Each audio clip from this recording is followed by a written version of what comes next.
May papakita ko sa inyo. Ito yun, oh. Talaga hong lumantad na. Ayan na.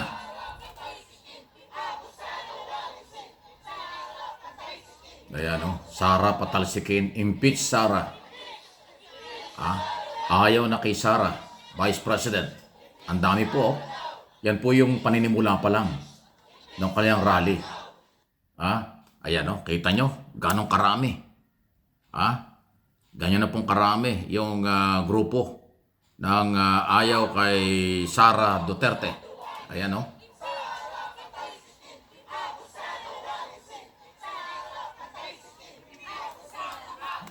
Ayan.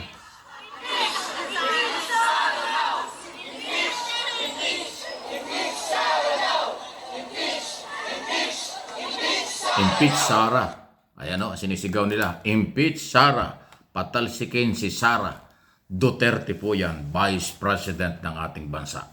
Maliban din dyan, sa kanilang panawagan na yan, meron din silang panawagan sa mga congressman na kumilos at sumunod sa kanilang sinumpaang tungkulin sa ilalim ng saligang batas na dapat ay kanilang gawin ang trabaho, yung ipinail na impeachment laban kay Sara ay dapat galawin, upuan, trabahuin ng Kongreso.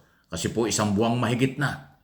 December 2, kung di ako nagkakamali, yung unang ipinail na impeachment ng civil society, ni na grupo, ni na mga supporters, ni na ng mga Magdalo, may mga kaparian dyan, na Laila de Lima at iba pa.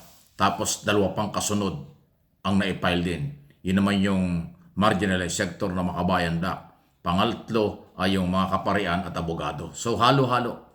Kaya itong rallying ito na kailang ginawa kahapon dyan po sa may People Power Monument sa EDSA, Quezon City, ay pagpapakita na.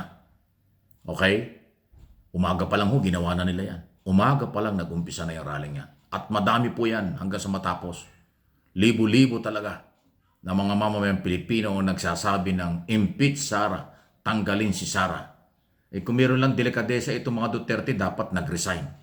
Sa ibang bansa, ang mga opisyalis ng kanilang gobyerno, kahit na elected, kahit na anong posisyon, pag may petisyon ng taong bayan, nag-resign, umaalis sa pwesto. Kahit prime minister, kahit presidente, cabinet secretary. Dito sa atin, 41% ang survey na inilabas noong December na pabor sa impeachment, baliwala kay Sara.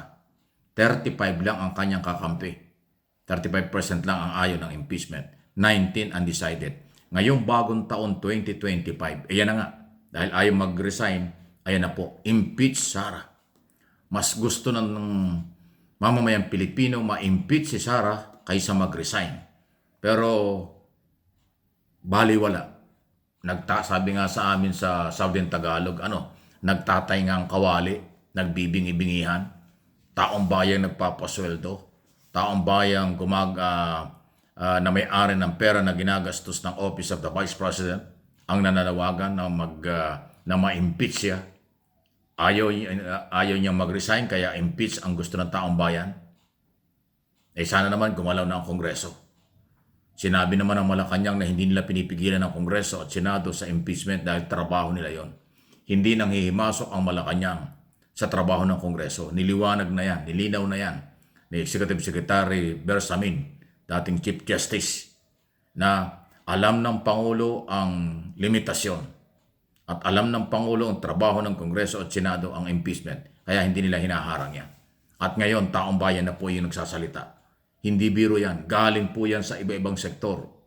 At walang hakot dyan. Voluntaring dumating, nagpunta dyan sa Power Monument, People Power Monument, dyan po sa Along EDSA, para ipakita ang kanilang pakikaisa, pagkakaisa, impeach Sara dahil betrayal of public trust sa graft in corruption, dahil sa 612 million na hindi niya may paliwanag kung saan dinala ang 4 na beses na nag-withdraw ng 125 million sa Land Bank, Shaw Boulevard Branch, Mandaluyong City, at 3 beses nagpa-withdraw ng 37 million sa Land Bank Branch sa compound ng Department of Education noong panahong yon.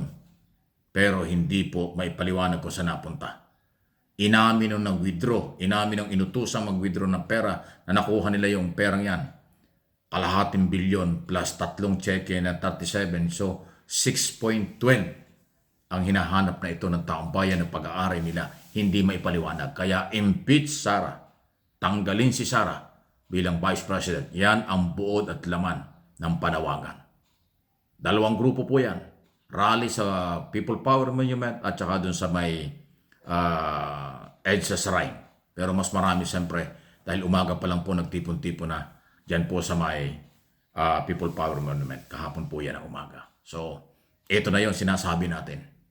At ako naman naniniwala na yung impeachment ay nasa tamang proseso. Yan ay karapatan ng taong bayan. Yan ay obligasyon na dapat galawin. Huwag patulugin ng Kongreso. Kaya pati mga congressman tinatawagan ng pansin yan. At ang mga senador kung sakali na umabot sa kanilang impeachment na ito. Dalawa lang naman ang pwedeng magawa ng Kongreso. I-dismiss or ituloy kung mayroong ebidensya. Then dalhin sa Senado. Doon magkakaroon ng trial.